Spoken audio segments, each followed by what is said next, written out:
This NFC South Predictions edition of the Sports Gambling Podcast is presented by WinBet. WinBet is now live in Colorado, Indiana, Michigan, New Jersey, Tennessee, and Virginia.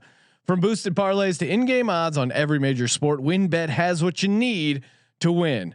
Sign up today to receive a $500 risk-free sports bet. Download the WinBet app now or visit wynnbet.com and start winning today. We're also brought to you by PropSwap, America's #1 app to buy and sell sports bets. Use promo code SGP on your first deposit and receive up to $500 in bonus cash. That's PropSwap.com, promo code SGP. We're also brought to you by Pickswise. Pickswise is the #1 home of free sports betting picks. Visit Pickswise.com to make your next bet better. We're also brought to you by Underdog Fantasy. Sign up at UnderdogFantasy.com with promo code SGPN and receive a free $25 entry to use in Best Ball Mania 2 for a chance to win $1 million. And of course, don't forget to download the SGPN app. SGPN is giving you a chance to win $100,000 NFL Week 1 exclusively on the SGPN app. Woo! Welcome everyone to the Sports Gambling Podcast. I'm Sean, stacking the money green with my partner in picks, Ryan, Real Money Kramer. What's happening, Kramer? Dog. That's every time now, huh? Yeah, we're just working into the routine. Little half and half. We're good. We're just plowing through these NFL previews. Sean, let's go. If you haven't already, hit the feed. I'm going to look right into your eyes if you're watching on YouTube.com/Sports Gambling Podcast.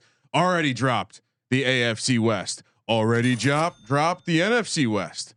Already dropped the AFC North. Oh my God! And now you're getting the NFC South. So you're welcome. You're welcome, America. So many bets. We're going to be going through each team in the division, their schedule, hitting on the win totals, giving you some nuggets, even throwing out some bonus prop bets. Oh my God. Just hit it. Give me the football music. Let's go, baby. Am I peaking, Ryan? You forget about football volume. Football volume's at 10. My football energy is a goddamn 11. Hopefully you got that WinBet app now. Firing on all our picks. Also, been giving you a ton of winners in the preseason as well. WinBet has you covered. Live in Colorado, Indiana, Michigan, Jersey, Tennessee. Boosted parlays. You love a boosted parlay.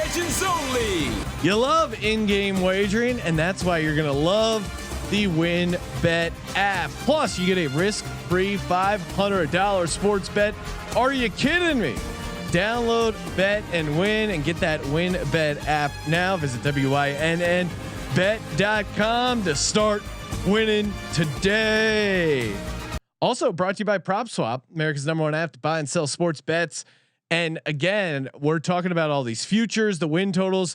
PropSwap it's just a great tool to have in your toolkit, Ryan, as you're going through these season bets. And again, if you're going to head out to the win, get down on some of these win totals, some of these futures, why not go for two? Give yourself two of the futures, so that when one skyrockets in value, you can sell that and keep the other one, so you can still sweat it out. #Degens only. Like a true #Degens only. Again, a guy had the Bills to win the AFC Championship, sold it to win the Super Bowl, and he sold it when they got to the AFC Championship, making a nice profit. Again, I love that you can make money on losing tickets.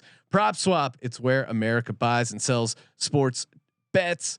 Kramer, Falcons, let's do it. Let's go, baby. Wow, you have all the energy. I'm putting the team on my back. Let's go. We're gonna get started with a classic case of, are the Falcons ready to regress positively this year, Sean? Positive regression. 4-12 last year, going way under their total of 7.5.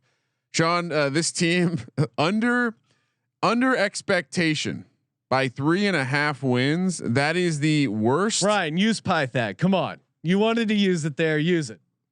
According to Pythag, they underperformed by 3.5 wins, which is the third worst underperformance since the merger, Sean. Since the merger. But this team is snake bitten. They find ways to lose. They've found ways Chargers to lose. vibes All the way back to Shanahan, your guy, right? Like he brought losing to Atlanta back then. Of course, the Super Bowl, they made it famous. 28-3 was the great one. That staunch offense, that high powered offense of the Cowboys needed to come back with a miraculous onside kick last year. Well, they didn't realize they could fall on the ball. And the Falcons, Coaching. They led at halftime in 9 games. Now, normally you win 80% of the games that you're leading at halftime. Since 1990, 78 teams have had 20% or less win rate in 1-score games. However, that following year, it's gone up to 45%. So you would think because they're 0-4 in 3-point games, 2-8 in 1-score games. Let me adjust my glasses. Lots of regression here, Sean. This year we're back to 7.5 for the win total, -135 on the over, +115 on the under. Division is 9-1. Conference is 30-1. Super Bowl is 80-1. Playoffs, yes, +190. No, -240. Key additions. I mean, we've talked a lot about it because we think he might be a gold jacket player. Kyle Pitts, I don't quite see it. Mike Davis coming in, who I think there are people on 2 sides of this fence. Either they think he's some plodding, like inefficient runner, or they see what he did when he got an opportunity last year, and now he's got a what would you say, a upgrade at the offensive position, the offensive coordinator / head coach position with Arthur Smith. They brought in some edge help. To me, this team is all going to be about if Matt Ryan has fallen off the cliff or not yet. I certainly do think that if I'm gonna, I'm intrigued by the 9-1 long shots in this division. I'm intrigued because I think there's some volatility, at least at one of the teams at the top. So what do you think? Defense played above their talent last year. Actually, then they were 14th in DVOA. Interesting that they lost their defensive coordinator when they fired their head coach. They bring in Dean Pease, defensive coordinator, who it seems like an Arthur Smith friend hire, which kind of brings up a red flag. He was out of football in 2020. DC, coming out of retirement is scary for a defensive coordinator, especially. Although, I mean, in Tennessee in 2019 and 2018, he was the defensive coordinator. They were okay. I mean, before that, he had some good years in Baltimore. I mean, Arthur Smith should help the offense. Kyle Pitts, greatest fantasy season ever. I don't see that. I'm not going to go against Mike Ditka. I think he's going to split the difference. I don't have a hot take on Kyle Pitts. I don't think he's going to get that crazy ceiling. Kyle Pitts versus Mini Ditka. Yeah. Who do you got? They weren't that bad in point differential and kind of which I'm sure like the Pythag factors in. They were -18 in point differential. For comparison, the Browns point differential was -11. It's the core piece of which is why they were just under as far 500. As regression going the other way, negative regression, Ryan, they were the 3rd healthiest team last year. And normally this Falcons team deals with a shit ton of injuries. They were actually pretty lucky injury wise. Couldn't run the ball in the second half to kind of protect the leads. They also got conservative when they had a lead, whereas the Bills still were throwing on first down when they had the lead. Falcons kind of took their foot off the gas.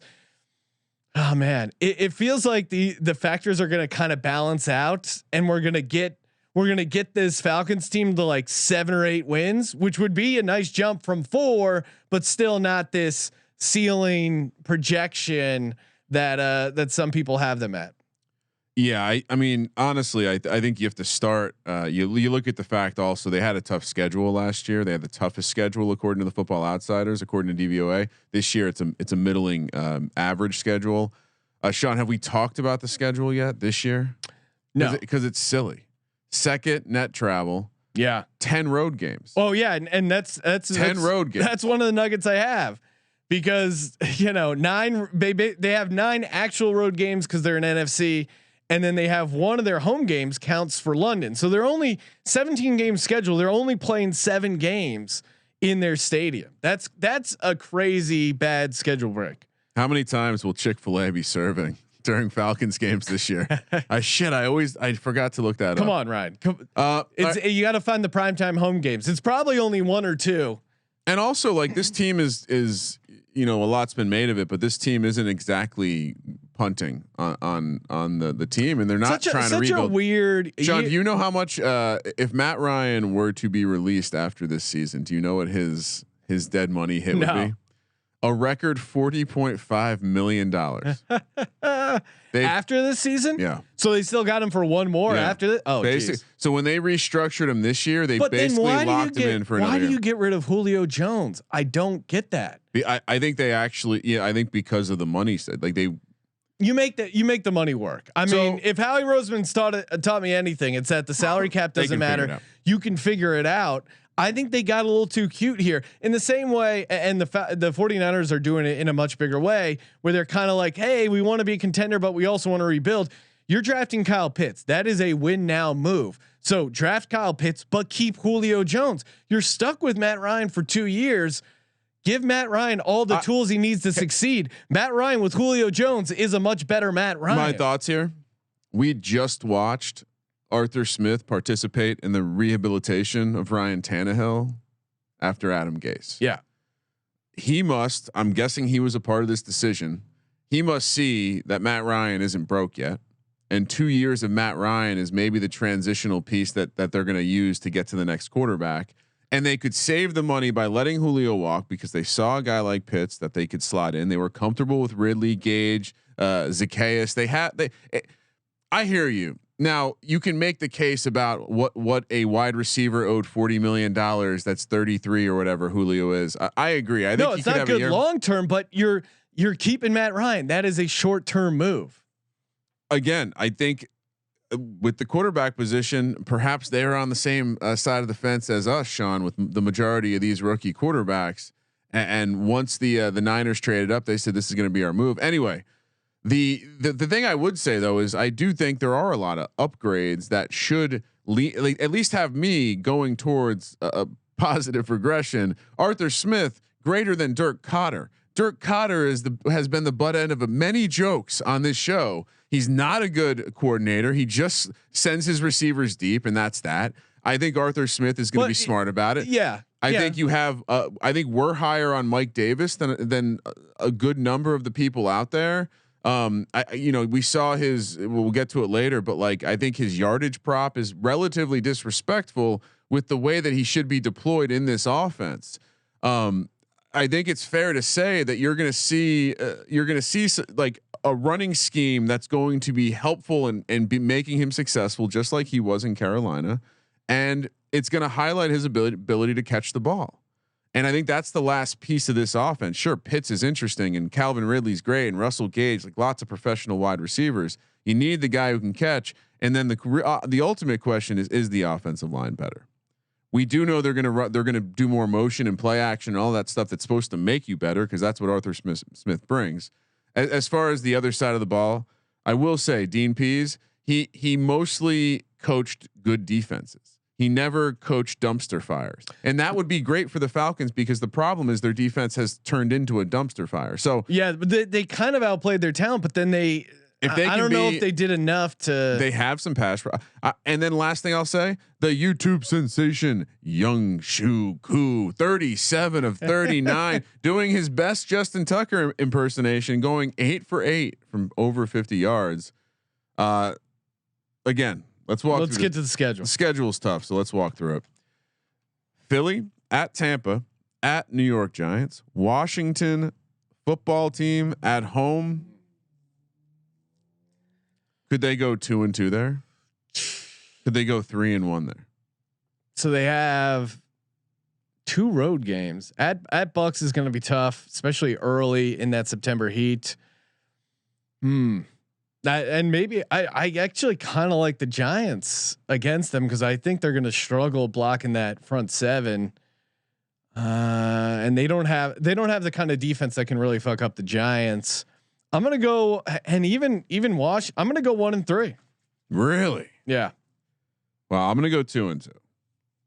I feel like you're being harsh on them, but that's all right. Next 4, Jets in London. I'm sure the London crowd will be happy about that. Early bye week 6. That to me is the worst part of the London game. Their bye week is just so early.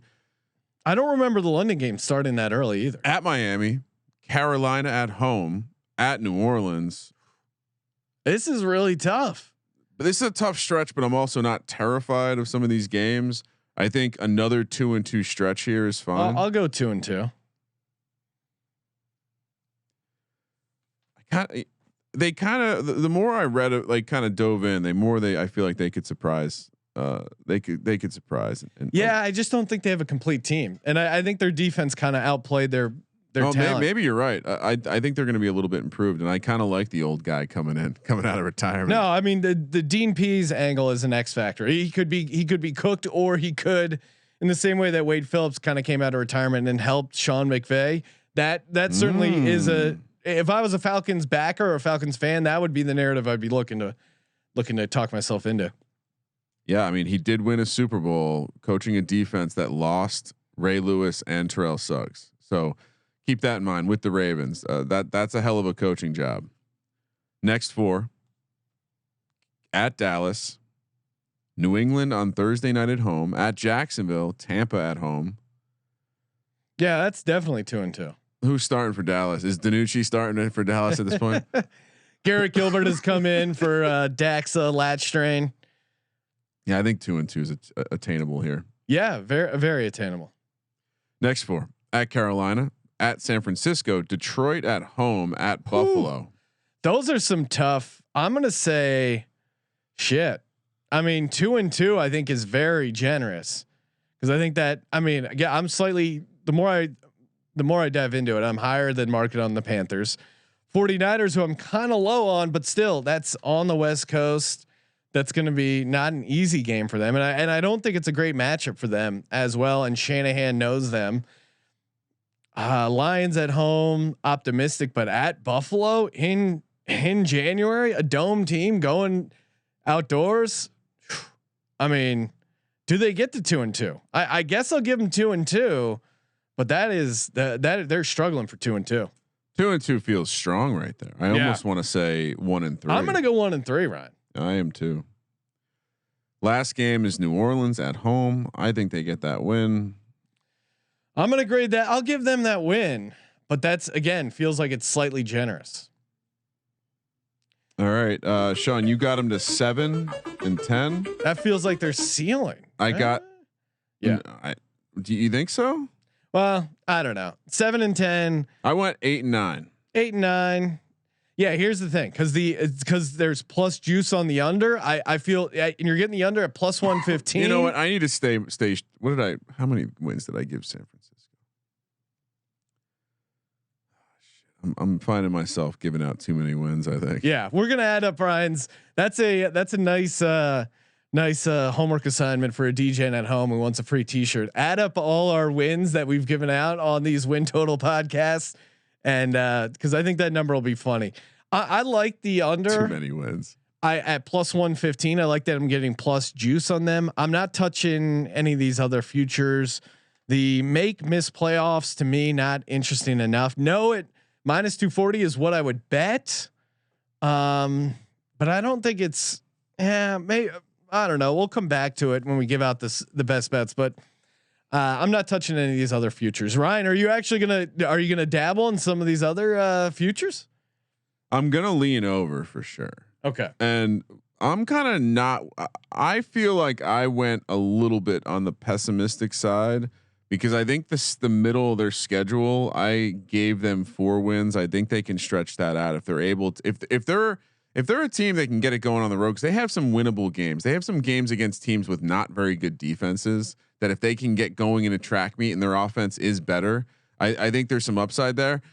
The schedule is what's really brutal. What keeps me off of it is the same reason I would probably stay off the Pittsburgh thing. Is I think so much hinges like to your point about the defense. The defense isn't going to carry the team regardless. So it mostly comes down to can Matt Ryan be the guy and can he stay healthy? We saw a little bit of the al dente noodle arm. Some of that flashed last year. It wasn't a persistent noodle arm, but in the same way with Peyton, kind of towards the end of that season before he completely fell off, or even in that season, like early he was good. That's the biggest difference between the Tannehill case.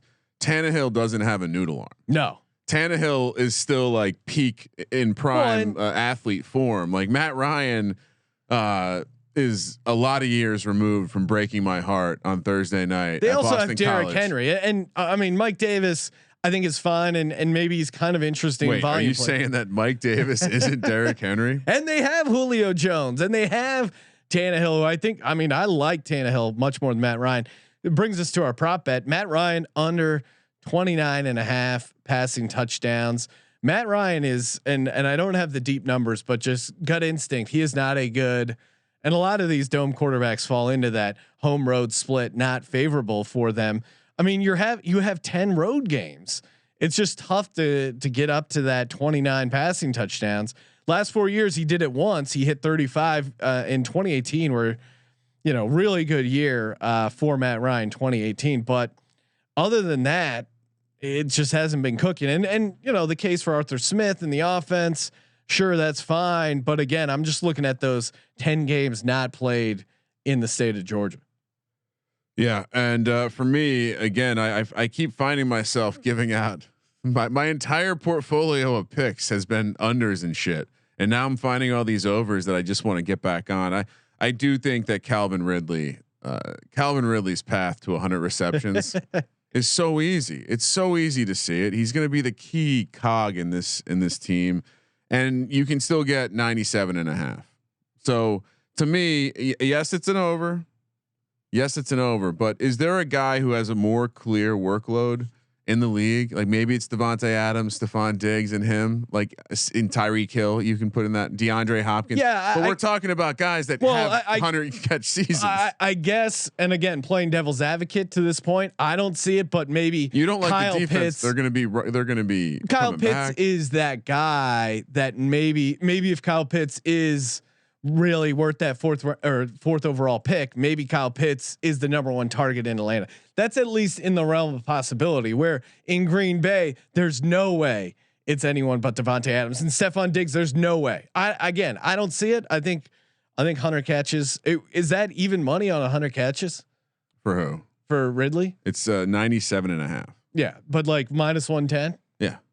Yeah. I mean, it's high, but again, it's tough to poke holes in his production. I just think would we be shocked if we finish the season and he's averaging 7 catches a game? No. No. All right. Kramer. New buddies. Pickswise. You always want to pick wiser. Head over to Pickswise. It's the number one home of free sports betting picks, props, and parlays.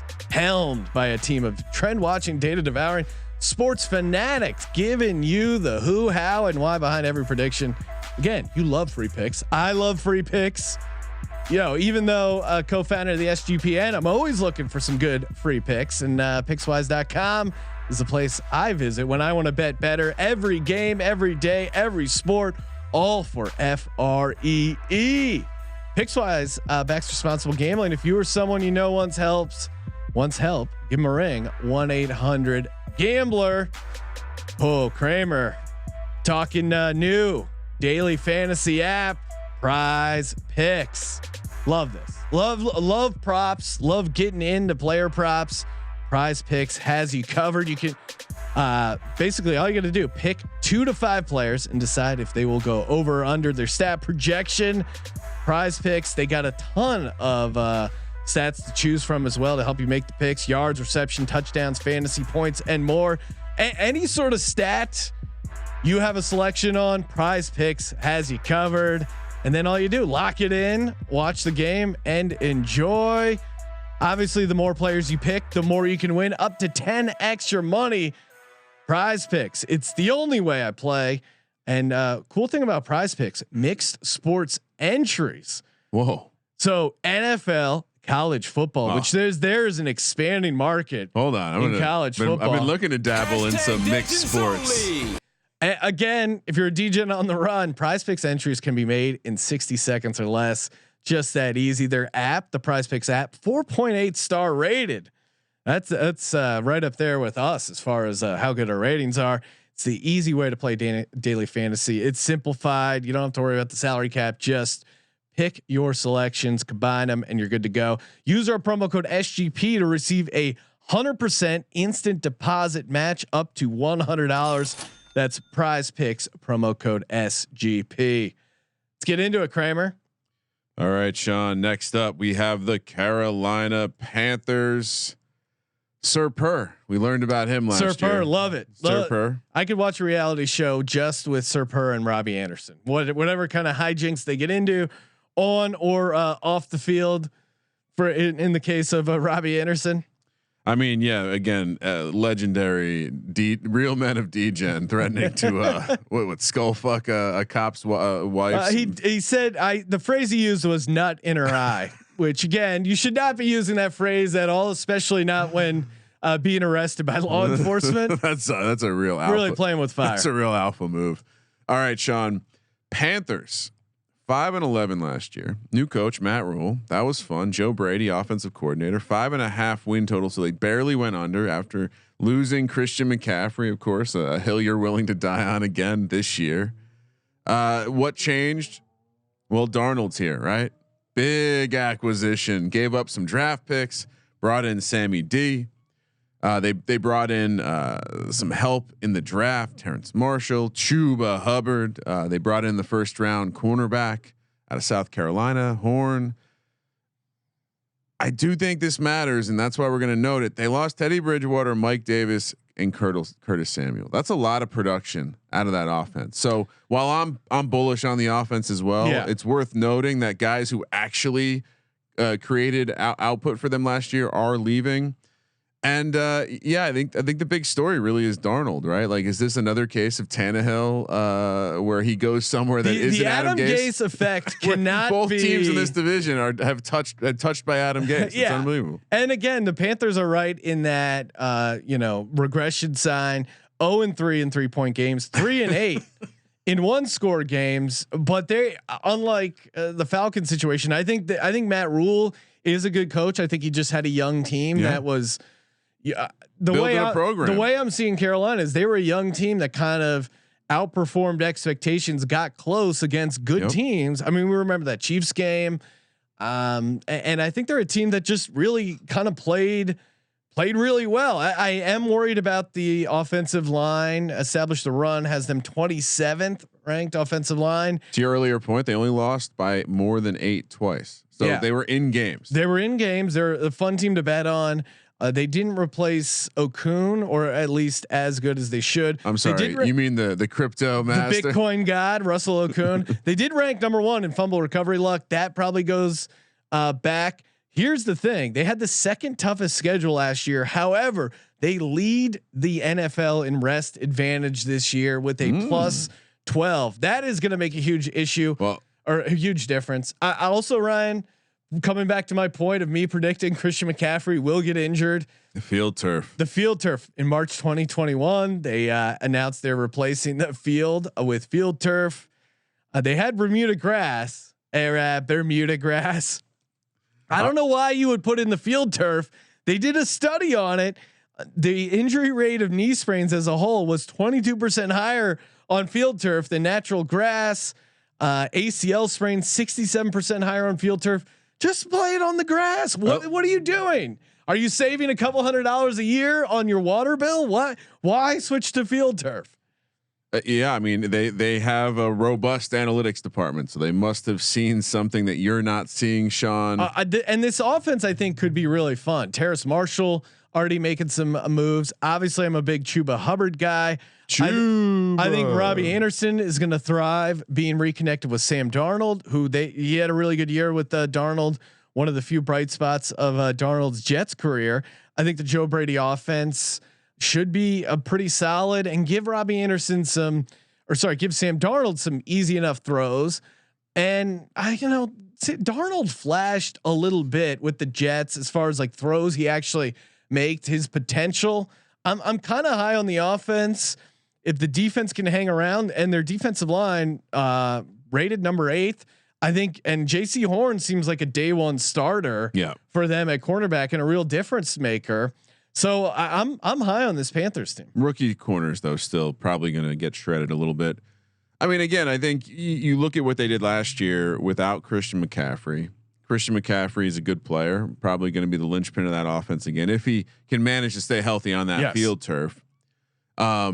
And to the point on the offensive line, like that was shuffled around last year. So any sort of stability there should help. But again, they're walking into their 8th left tackle in 8 years. I saw that nugget. That is not good. That's not a good way to win games. And the last thing I'll say to kind of temper expectations is Sam Darnold was really fucking bad. Yeah. It wasn't just Sam Darnold was, in a bad situation and not getting the best. He wasn't getting the Jared Goff treatment. He wasn't getting helped by his coach. He was bad. And coming out of college, like he was an absolute, like the analytics community, I think the outsiders included, thought he had high bust potential. And so I do think there's some concern that Darnold isn't the guy that we're high on in fantasy this year, and he's not going to be able to deliver, even though he has all the weapons around him. Another little red flag I found. This offense last year was 2nd in DVOA when they were on their own side of the field before the 40. As soon as they got between the 40s, it drops to 14th. As soon as they get between the 40 and the 20, it drops to 24th. As soon as they get in the red zone, it drops to 27th. And when their goal to go, they were 30th. How do you explain that? Could it just be Teddy Bridgewater? Is that just him being conservative? Well, and I think Sam Darnold it will be a more aggressive version of Teddy Bridgewater. Now you're losing out on Teddy Bridgewater's efficiency and consistency and veteran play. It sounds like it was only efficient, like on his side of the field. Well, right. And losing a lot of 1-score games, I think to me is playing it a little too safe. Now, maybe you're going to turn the ball over a little bit more, but I think you're going to get some more wins because of it. It was an interesting stat. I don't really know what to take of it, other than I thought it was probably just speaking to the quarterback and speaking to the limitations. And if Darnold can show up and not have those limitations, I think he can take a step forward. I think the offense is set up for him to take a step forward. But I do think that like there's a version of this where we're 4 games into the season, like what the fuck were we thinking with Sam Darnold? No, he's a high variance guy. And on the defensive side, honestly, doing the digging, it actually makes me walk back a little bit what I've said in the fantasy stuff around how bad this defense could be. They could still be bad. They were bad in man coverage. They have a lot of red flags that suggest they could just be another bad defense. But they were young last year and they got a lot of reps, young guys getting reps, and now they're going to be on the field. They didn't necessarily get a lot of turnovers and things like that to help them. So it's not the craziest thing to think they could take a step forward. And we like to say, what do defenses do? They tend to regress. So a defense that's 24th, then popping their head up and becoming league average isn't crazy. It's not a crazy projection. So if this team could do that, and then the offense could also, they were below average last year. Maybe they're above average this year. Now we're talking about a team, if they don't lose those close games, and the system the Matt Rule brought in does work. Again, another fun. I feel like the outcomes for this team are maybe the widest of any team in this division, because I feel like they could still be really fucking bad. If they, I think 5-12 and 12-5 are right within the realm of possibilities for this Panthers. Let's team. go. I mean, 12-5 probably a little crazy. Yeah. But coming back to just Matt Rule knows how to turn programs around. I think he's coming in with a real sense of culture. Yeah. And I'm no dude. Look at his. He turned Baylor. I get it. Maybe I'm just Baylor and Temple. Yeah, I get maybe it. I'm just a crazy Matt Rule wonk. When he signed with the Panthers, I was so happy that the Giants didn't get him. Well, they got all rise. No, and we'll see how that ends up. I mean, we saw a decent year one. Let's go. Let's schedule time, Ryan. Yeah. Just to remind you, Matt Rule won 5 games last year. Jets at home, Saints at home, at Houston on Thursday night. That's going to be a tricky spot. At Dallas. Will they even leave the state of Texas? Week 4. Sam Darnold revenge spot right off the bat. Oh yeah, he's going to be fired up for that. Again, Saints on the long dome. Saints on that long Carolina grass. I'm not a Saints huge fan of the Saints this year. Saints are very interesting I can't wait to break them down. I think they're very interesting. I still think the Saints defense is good, and I'll save that for the Saints talk. But road Thursday night game, not easy. 2-2. 2-2. Yeah, that's probably realistic.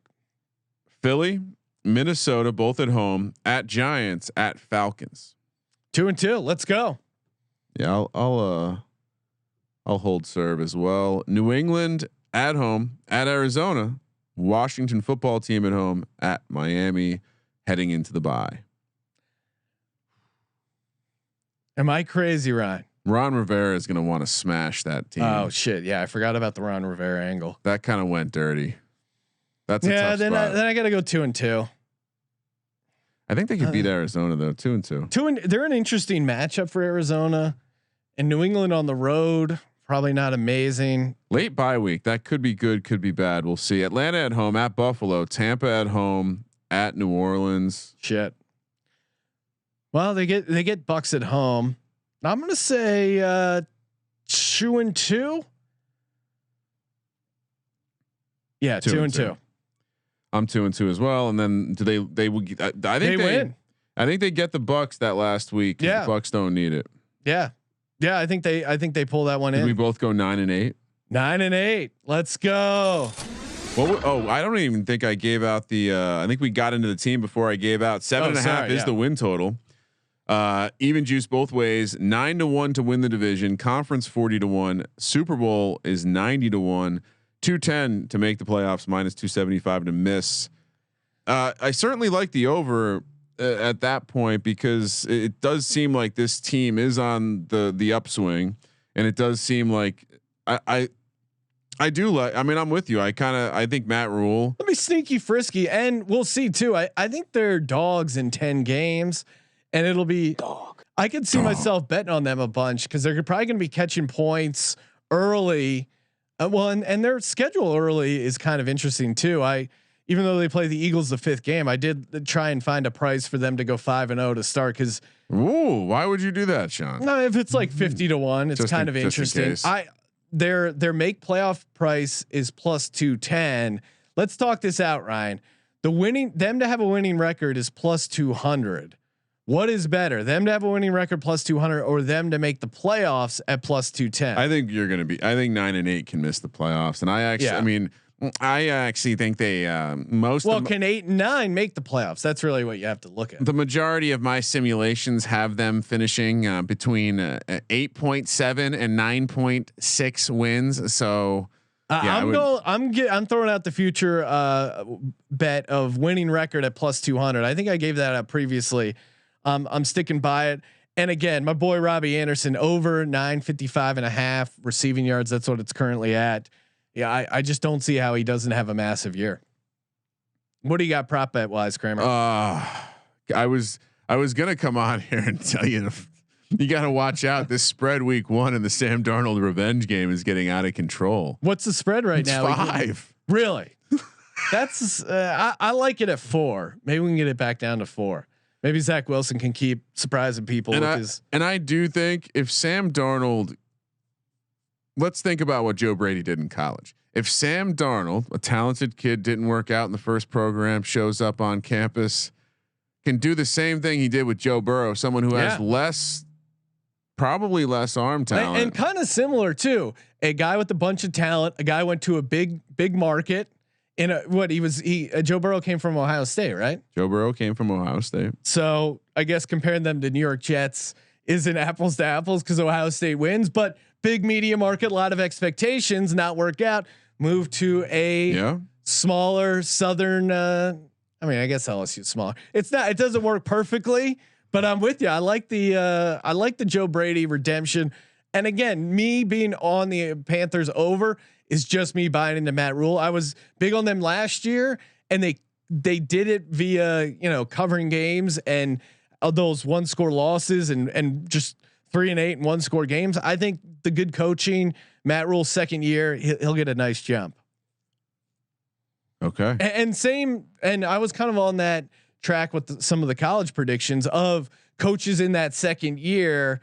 Last year, not really being able to do everything they wanted as a rookie head coach. This won't apply to Joe Judge, but in the second year, having really the time to install everything, really get things going. I mean, Joe Judge doesn't really have much of a system to install, but you get where I'm at on that, right? All right. So I'll give you a couple options, but I actually brought for my prop for the Panthers. Yes. I think you can do this two ways. You can take over 8.5. You can move it for plus 165, or this is the one I like the most. You take all the money in your pocket, then you take all the money in your bank account. You then find a friend, ask them for all their money, and you lay minus 185 to Panthers to go over 6.5 wins. Oh, Because that is a mortal lock. yeah. The adjusted win totals are super fun. I went through the schedule. The Falcons would have to be good. The Saints would have to be really good. I don't see too many versions of the Panthers falling underneath that. And the last thing I'll say is again, more of a DGens only prop bet, but Panthers to have the most points in the NFC, 45 to 1. I did look at that. That is. I found an NFC one because I didn't want to deal with the fucking Chiefs, but I think it's like 60 to 1 overall. Anyway. Yeah, no, yeah, I gave out a pretty simple one. I got a long shot prop bet coming up. Before we get to our next team, Ryan, Manscaped is back. Hello. Better than ever. The leaders in male grooming just launched their 4th generation performance package. That's right. Lawnmower 4.0, Ryan. We've seen the lawnmower 1.0. We've seen the 2.0. We've seen the 3.0. We're all the way up to 4.0. That is advanced technology, getting your balls in the best shape. 2 million people have already 2 million men have already joined Manscaped. Head over to manscaped.com, get 20% off and free shipping with the code SGP. You don't want to mess around with your balls. Let's be honest. Before pre-Manscaped, Ryan, I did the I was using the scissors. First off, it's really annoying to have scissors dedicated just to trimming below the belt. And then you see the wife using those scissors for something else. You're like, oh, it's not. Put those scissors down. What are you doing? And then you're trying to like go down underneath there. You got the cell phone light. I've nicked myself many a times. Why? For what? No reason. No good reason. Especially when you got Manscaped. Oh man, it's just, and they got crop prevention ball deodorant. Again, you want to get that in the same way that we're preparing for the season. You want to be prepared when your special friend goes below the belt, and Manscaped helps you get ready for that. 20% off and free shipping when you use the promo code SGP at manscaped.com. That's 20% off and free shipping with the code SGP. Kramer, don't gamble on shaving your balls. I hope everyone's enjoying that visual of Sean with the scissors. Yes, because that sounds dangerous. It was. Even if you're someone who doesn't know Sean and assumes that you have perfect dexterity at all times. I'm kind of a clumsy guy. That's what the Manscaped is so easy. Edward scissoring hands. Oh my God! You got to watch. There's an important artery or two in that area. So. Yeah. No, I mean the whole thing's important down there. Nicks and cuts. No need. You can figure it out. All right. Where are we at, Sean? New Orleans Saints. The Nolans Saints. All right. What are we doing? Well, last year 12-4, won the division. Sean, don't forget they actually won the division, not the Bucks. And then they went on to lose, like the losers they are. Drew Brees. He said he told that's interesting. Lied to his kids, told them you could do anything you want. You put your mind to it. You need to save that speech for Jared Cook. What if Jared Cook doesn't fumble in that playoff game? I think we were on the Bucks. Yeah. Because I remember like, oh shit, we're good now that we got the fumble. But if they don't fumble, they maybe run the clock out. They might have won that game. And they really beat up on the Bucks in the regular season. I mean, that first game they dominated. I mean, even the second game I think was a pretty convincing win. Makes you wonder about, was that just hard to beat a team 3 times? Maybe. So that was the end of the Saints story last year. This year, and they're nothing to note about their schedule. Pretty average this year. Same, maybe on the easy side. They went over their win total of 10.5 last year. This year it's 9 plus 100 on the over, minus 120 on the under, plus 350 to win the division, 16-1 to win the conference, 30-1 to win the Super Bowl. What happened? Well, Drew Brees retired. Emmanuel Sanders left. Jared Cook left. Josh Hill left. They lost some beef up front on the defensive side. And then they brought in Jameis. I feel like that's really all you got to talk about. And they converted tight end Taysom Hill to quarterback full time. Those are the big notes. This team obviously had a really good roster, and obviously you can make the argument that Drew Brees just didn't have it last year. Yeah. Hasn't had it for a while. They went 4-1 without Drew Brees. Sean Payton is a smart guy. Sean Payton is a guy who can scheme up wins with Jameis or with Taysom Hill. He turned Taysom Hill into a starting quarterback that got wins. Brees was dead last in QB air yards since 2019, like dead last. Their turnover margin was +9. So between that regression and Jameis, turnovers could be a little spicy. And you mentioned all the players they lost on offense. They essentially lost Michael Thomas for the season, more or less. It feels like. And they did struggle to pass the ball without Michael Thomas, but they still got wins. They also lost 5 players on the defense with the combined 57 games. That being said, they have again, these are established the run rankings, and if you go to establishtheRun.com and use promo code SGP, get 5% off. They have the number 1 offensive line and number 13 defensive line. So there's so many questions on the skill position areas, but they do have a good O line, pretty good D line, and I do think Sean Payton is a good coach. Also, home field advantage. This is definitely one of the teams I have marked that should be getting that home field advantage bump. Jameis, high ceiling. I still think if you're Sean Payton, you let Jameis start, and isn't that isn't that because then you can still work in your Taysom Hill bullshit that he loves, so you can still have him involved in the offense. I think I've heard a lot of people. I mean, I think you're right. I think the offensive line is good. I think the defensive line is. I think the defense could be good too. I just think we've seen a team perform optimally for a while, and I think some of that comes from whether or not you think Drew was performing on the field.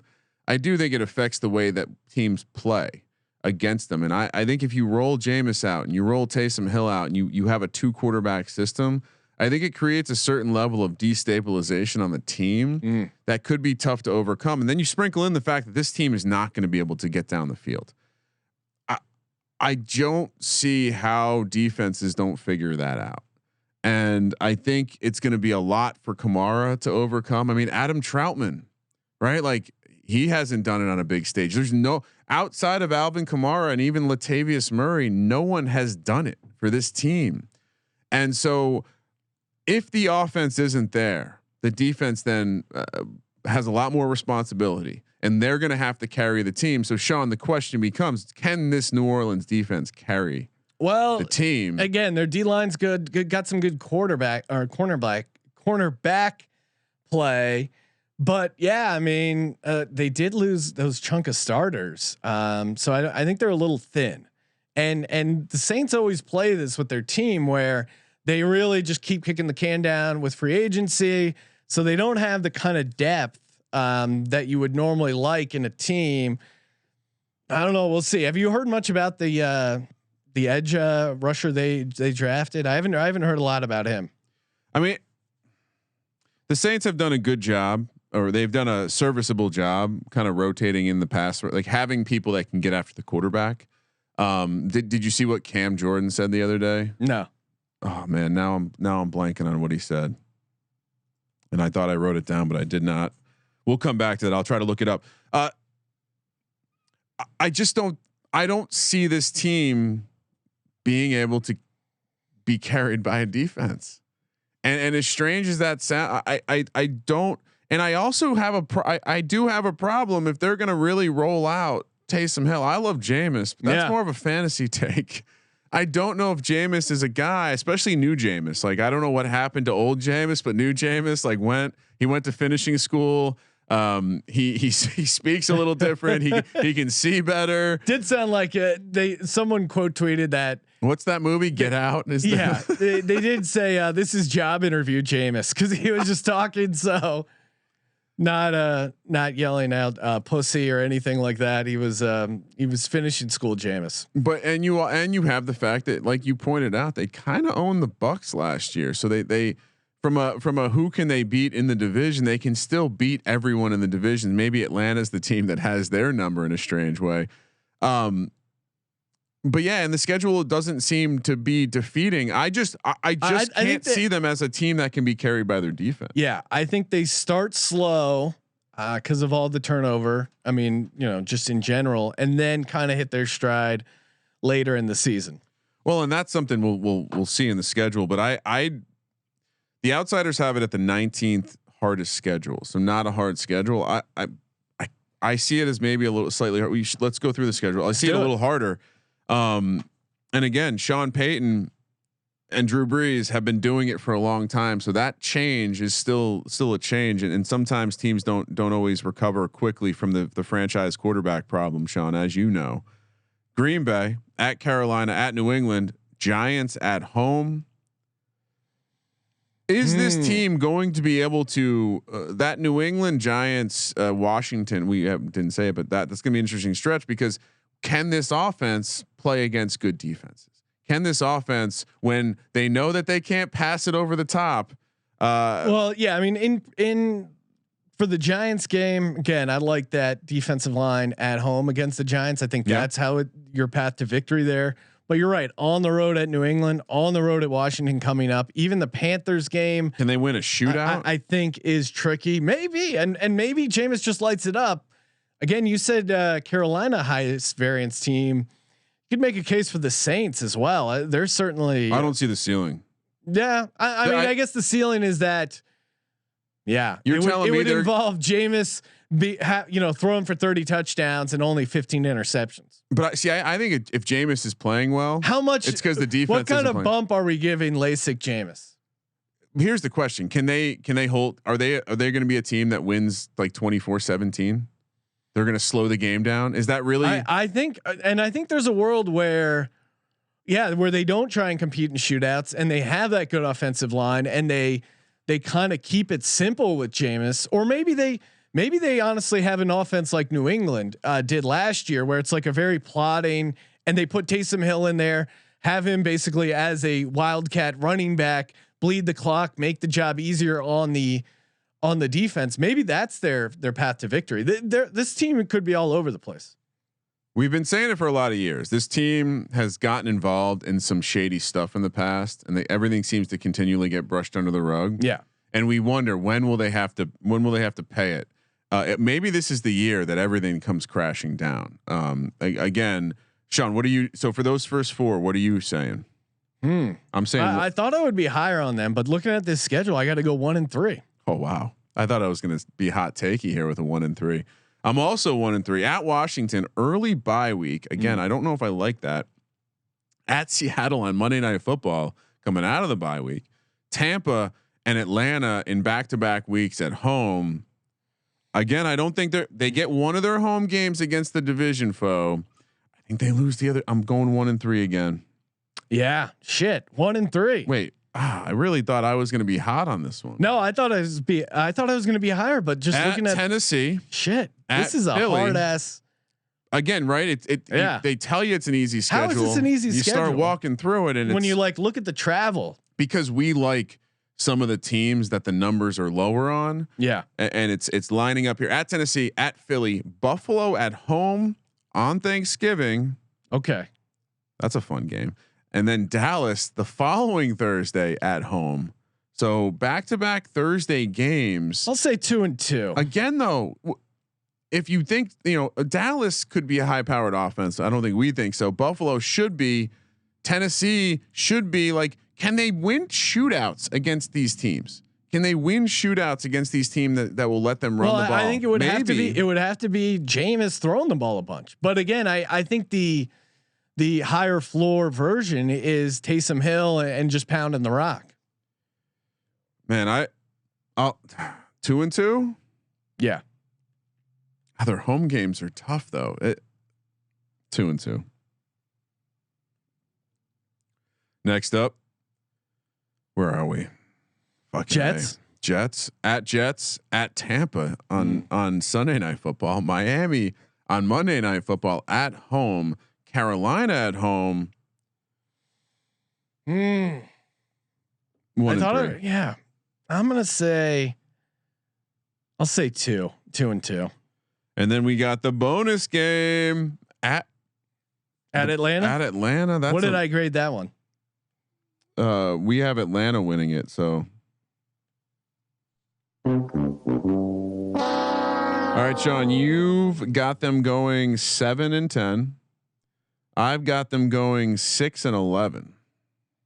7-10. So you know what? Let me change. I'm going to go 1-3 every quadrant. I need to make them lower. Give me 5-12. 7-10, and I have them going. Or sorry, you have them going 5-12. 5-12, and I have them going 7-10. You know what? That last. Yeah, you know what? That last one. I'm gonna turn one of those 2 and 2s into 1 and 3. So give me 6-11. Okay. Because I thought I'd be higher because of the line play and coaching, and Sean Payton does give you that consistency. But man, you look at that schedule. It's just I don't see how they get these wins. It's so funny to see our audio levels when we're talking about the Panthers and even the Falcons. Then we get to the Saints and it's like wah wah wah wah. Look, sometimes the ninjas have to show up to Gotham to reset the city, and I think this is the Saints need a little. Could reset. be a reset year for the Saints. Yeah, and honestly, we know how this is going to go. Somehow Taysom Hill is going to find his way into meaningful playing time, and we're going to be like, "What the fuck is going on here?" He can't throw a football. It's really impressive that he's a quarterback and he can't throw a football. It's just kind of crazy. All right. What do you like prop bet wise, Kramer? Oh shit, forgot we were doing that. Here's one. I'll go. This is easy. Alvin Kamara under 1,500 total yards. Here's why. Okay. One, I think they're going to have to run the ball more, which I think you're going to see more Latavius Murray carries. I think 2, Alvin Kamara this is a very public take, but Alvin Kamara benefited greatly from Drew Brees checking it down to him. Yeah. I don't think we know we didn't see the volume when Taysom Hill was out there. I don't think Jameis is running back's not going to throw to another running back. Jameis isn't exactly a check down guy. If there's one thing we like about him, he's got that BDE going down the field. So Alvin Kamara under. I thought about just doing rushing yards. What would you do under rushing yards? I think it's like 975 or total yards 1,500. Total yards is probably the way to go because again, it's a world. It's a bigger. There is a world where they're all of a sudden running the triple option type offense with Taysom Hill, and he's getting a shit ton of volume. This is more of a fade on his receiving. So now here is because I did think I was going to be higher on the Saints before we started walking through that schedule, but here's kind of a hedge, and it is a fun prop bet. Because this defense does have talent, and there is in the simulation, Ryan, a world where which one, the one we're living, or the one that you did for the NFL season? No, one of the simulations. Again, we'll see if it matches up. But least points allowed by a defense, Saints. What would you think that it was? I would imagine good home field advantage, good defense historically. What are they like 50-1? 28-1 plus 2,800. So that to me kind of felt like a fun way to hedge. They have there's a world where they have this dominant defense and the under gets destroyed because the defense is keeping them in game. So I like that as my hedge to them being under at 6-11. So I think my biggest take, I think the Saints lose a lot of divisional games this year. That's like the big takeaway is the delta between like 12-4 and 5-12 is they went 2-0 against the Bucs, and that feels like that's going to regress. And I'm higher on the Panthers. I think the Panthers are going to give more of a fight than they did last year as well. I feel like our approach of giving the Panthers and Falcons both middling records is going to result in like one of those teams is going to pop up and one of them is going to be complete shit. Like it feels like we can't be right both ways there. Well, Panthers are 9-8, and so I have them. I'm going to have them second in the division, not to spoil where I think the Bucs end up. But wait, you think the Bucs win more than 9? All right. Yeah. They're a double-digit win team, Ryan.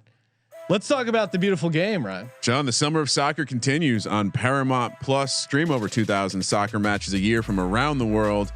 That's all the heart-pounding drama from CBS Sports, including UEFA Champions League, Europa League, Italy's Serie A, Argentina's Primera División, the Brasileiro, the NWSL, the Asian Football Confederation, and the CONCACAF qualifiers, which features the stars from the U.S. and Mexican men's national teams, plus much more. It's the best of the beautiful game with all the beautiful names like Messi, Mbappe, Ronaldo, Rapinoe, and Pulisic. Be part of the excitement as champions are crowned and history is made. The world's game lives here on Paramount Plus. Visit ParamountPlus.com to start your free trial and stream every match live. Let's do it. Tampa Bay Buccaneers. All right. Trademark Tampa Bay. 11-5 last Tampa year. Bray. Tampa Bray. Whatever you want to call it. TB12. Stomping stem cells. 11-5 over the 9.5 win total last year. And guess what, Sean? They won the Super Bowl. Yeah. Tom Brady. God is. If I could just, that guy's. There's something. He's got something figured out now. Where we might look back on this and figure he had a trip planned from the aliens, and this is all. He's been on the ultimate PED that we don't know about yet. We used to love Lance Armstrong too, Sean. We used to love Lance Armstrong. Oh, you know too. me. I had my Lance Armstrong jersey. Yeah. What exactly is Tom Brady putting in those shakes? Not just avocado. 12 is the win total this year. -112 in honor of TB12. -120, 110 each way. It's a big number. I know there's 17 games this year, but division -200, conference +275, Super Bowl 6-1, playoffs no +500, yes -700. Wow. And what have we been talking about this team all year? They're returning how many of the starters, Sean? 22. The first time in the salary cap era. It is crazy. So everyone's coming back. You almost don't need to take too many notes on this team. They obviously started slow. There's a billion reasons you can explain on that, right? What happened last year? Well, there was a pandemic. They didn't have a training camp. They had a new quarterback. Antonio Brown's crazy. He was showing up on the team. Leonard Fournette showed up. Playoff Lenny. I mean, all sorts of characters. Virginia Tech great Bruce Arians cobbled it together. And in classic Tom Brady fashion, last year, DVOA 11th hardest schedule, and this year, again, third easiest. What the hell? How does worse than the SEC? How does Tom Brady get this treatment every year? Oh, wait a second. It's a baby fucking wheel, man. How deep does the alien conspiracy go into the National Football League? Roger Goodell does have alien vibes. And think, this guy lost to Eli twice in the Super Bowl. And Nick Foles, Ryan. Don't forget about Nick Foles. Long cocks. Tom Brady, you got any regrets? Eli twice and Nick once.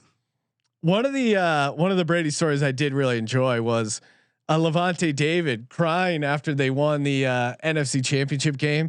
That he was going to the Super Bowl, and Brady comes up to him and goes, "What the fuck you crying for? We not done yet." I kind of like that from Brady. Yeah. As much as it's fun to bust his chops for making out with his son, that was a pretty onions move to me. Do they have the eye of the tiger? I know Brady will, but what about the rest of the team? I think they get that first win against the Cowboys.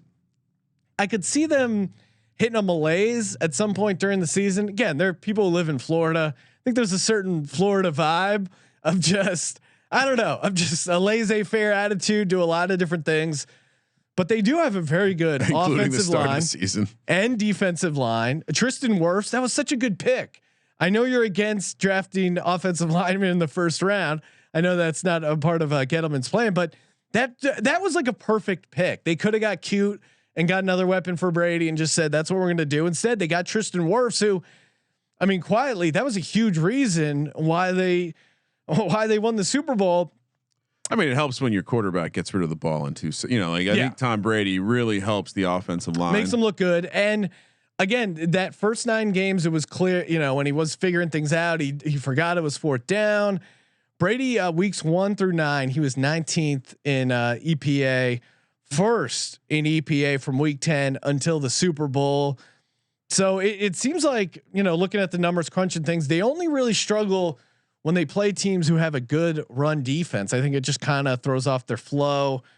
They had a +8 turnover margin, 1-3 in 3-point games, 3-3 and 1-score games. The +8 turnover margin, maybe that comes back a little bit, but they have some young studs. I mean, like Levante David on the defense that really that's it, right? If the answer to the question, I mean, when they fucked up the Packers at home, and I think I was on the Packers that game. Packers got that touchdown. Yep. Rodgers did that weird celebration, and then Tampa Bay just flipped the switch. I mean, that Tampa Bay team, I think from that game, from that first Packers touchdown drive, it was like a different Tampa Bay team. And again, like the reason to be skeptical is this defense was 2 years ago, 2018 was the worst defense in the league. They then popped up to 6th in 2019. They popped up to 6th last year, I think again. And so, or 5th last year. So in both years, top rush defense. A lot of that has to do with who they have there in the middle, but that does beg the question. Defense a little bit more variance than offense year to year. Is it going to kind of bend back down? They're returning all the starters, so it's a hard sell. So it's actually pretty easy to make an angle that their offense would be better because that first half of the season they struggled. They didn't have everything figured out. He didn't have Antonio Brown. He didn't know the offense, and even Bruce Arians. We had kind of mentioned when I gave out under Brady interceptions on the quarterback player props episode. Give that a listen. It's because in that Arians system, that first year they throw very often career high in interceptions. So I think Brady's interceptions go down. I think Giovanni Bernard is secretly a nice fantasy sleeper because I imagine he gets a pass catching role out of the backfield that gives Brady that safety net that he likes there with the running backs. It's tough to really poke holes in this Bucs team. This team, except maybe complacency, but I don't know if Brady's letting a team get complacent. Yeah, and I mean they did almost lose to Taylor Heineke. Well, that's the other thing. Like they obviously won the Super Bowl, but they weren't a dominant Super Bowl team. Like they went 11-5, and again, maybe that was some of it working out the kinks with the Arians thing. But even in the playoffs, I mean, Jared Cook doesn't fumble. If Aaron Rodgers runs in that touchdown at the end, they only beat the Redskins by 1 score. So I don't know. It's an interesting team. It's also a professional sports team in Tampa Bay that just won a championship. Yeah. Like just zooming out of the sport of football for a second. Bruce Arians seems like he likes to party a little bit. We got the video of Tom Brady fucked up on his avocado tequila. Every one of these guys, like a lot of people reached the promised land for the first time. So it will be interesting to see if Tom Brady can keep him focused. Like that is the concern. But again, and we should just get through the schedule because unlike when we talked about the Saints schedule, this Bucs schedule, it has you thinking like, wow, okay. The chance of them starting slow, I think, is pretty low. So let's get it going, Sean. Let's go. Dallas opening game Thursday night. We know they're favored by a touchdown. Yeah, it's all the way up to 7. Then we have Atlanta at home in a divisional matchup that would love to see Atlanta play them a little later in the year at Rams. That's going to be the first test with a real defense and a look ahead game. Look ahead spot for Tom Brady, and then at New England on Sunday night. Of course, we've given out that prop that Tom Brady breaks the passing record. I think he's 1,100 and change away going into the year. Big matchup opportunities against that Dallas secondary and the Atlanta secondary, and even the Rams. Like we don't know what that defense is going to look like. So those first 4 to me, we're talking about a team that's 2-0, 3-1. Maybe they drop one of those 2 games. I don't think New England's going to be all that good. So I'll go with you 3-1. Next 4, Miami at home, at Philly on Thursday night, Chicago Thursday night, always Chicago tough. At home, at New Orleans, 3-1, 4-0. Yeah, I mean, I could see the 4-0. Just it's hard to find more than 2 losses on this schedule to start the year. Saints have their number. Oh, and look at that. He gets a bye week right in the middle of the season. Perfect for old Tom Brady. I would be fine if the Super Bowl winner gets to choose their bye week. Oh, that's a fun little wrinkle. The next year, right? Yeah, I like that. At Washington, New York Giants at home on Monday night. The only Monday night game they got. Super Bowl champs only get one Monday night game. Come on. At Indy, at Atlanta. This is a tough stretch. 3 road games. Washington almost got him. The Giants almost got him. Indy could be tough at that point. Yeah, I'll say at 3-1. I'll say 3-1. 3 road games, 3-1. I'm gonna go hot takey. 1-3. Are we talking about Tom Brady falling off the cliff after a? We do have that conversation at least once a year, and I'm not going to let myself have that conversation. 3-1. They will be playing at Washington Giants at Indy. 3 of the toughest defenses in the league. That's gonna be a tough stretch for the Tom man. All right, last quadrant: Buffalo at home, New Orleans at home on Sunday Night Football, at Carolina, at New York Jets. This is where they go 4-0. Let's see. Can I get them to 4-0 here? Ooh. I mean, Bills should be good, but at home, Bills coming down to Tampa and late in the season. That's always tough. Don't love. I think New Orleans can get ultimate. They might get one. I'll say 3-1.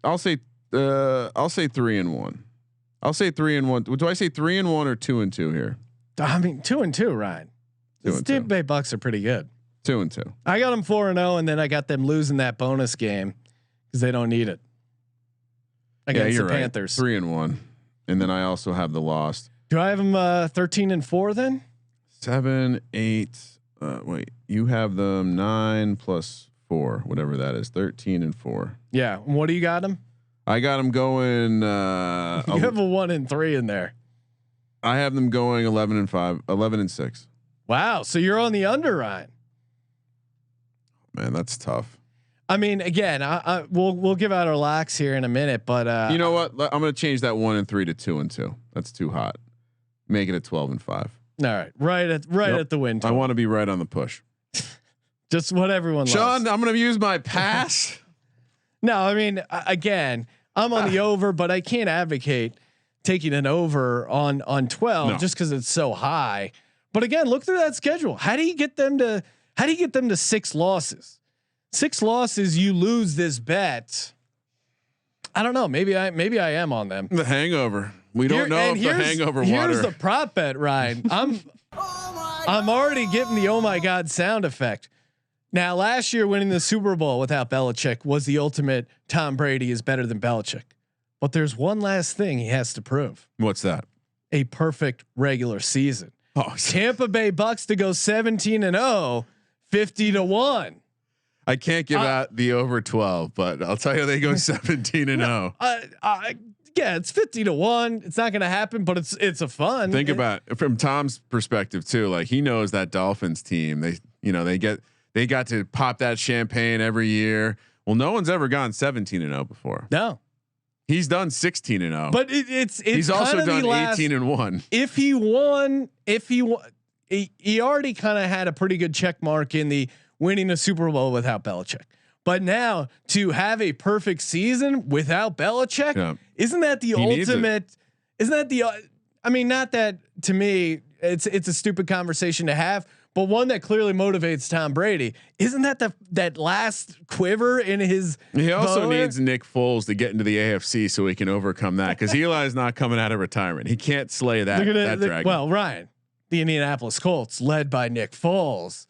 Let's fucking go, winning the Super Bowl. I'm gonna recycle one that you gave out many cycles ago in the offseason, but it focuses on the players coming into the Arian system, throwing a lot of interceptions in year 1 and coming off that year 2, under 9.5 picks for Tom Brady. That feels real good. Sean, it's plus 110 now. Yeah. And also these quarterback player props, God forbid Brady does get injured or gets banged up. We have to see Kyle Trask for a little bit. Any of these quarterback player props, take the under. I mean, that's how you find 6 losses. Well, now do you like Tom gets hurt? Do you like any of the futures, Ryan? 275 to win the conference. No thanks. No, I mean it's the division bet that we like. Yeah, I was pessimistic. I'll take division at -200. I was pessimistic, and I still have them 3 games clear of anyone in the division. I have them 4 games clear. And one of them is my Panthers take, which is kind of that's my point. It's like, fun. Yeah, we weren't exactly. I felt like I was fairly pessimistic on this Bucs team, and I just not sure which team is going to be able to. It'd be fun if the Panthers, playoff Surper. We don't know what that's like, but so I would lay the 200, Sean. Yeah. Yeah. I think that's totally okay. Yeah. Let's do it. Let's wrap things up, Ryan, with some locks. And just to be clear, if you're making me pick a side on the Bucs side, yes, I think out of principle, I have to take. Do I go over and take 3 overs? Yeah, Mr. Chalk. I don't appreciate that. I had 3 unders in the NFC West. Thank you very much. You're balancing it out. Our locks brought to you by Underdog Fantasy. Go to underdogfantasy.com. That's underdogfantasy.com. Promo code SGPN. Free $25 play for Best Ball Mania 2. Okay, my locks for the division: Panthers over. Yes, please. And I know I said I couldn't advocate for over 12. I just don't see how they get to 6 losses. Give me the over on the Bucs as well. Chalky play, but I feel like the public is not on the Panthers over, and certainly not on Panthers winning record of +200. So feel really good about those. Crame Dog, what do you got? Yeah, well, I mean, I think let's lock up the Saints to go under.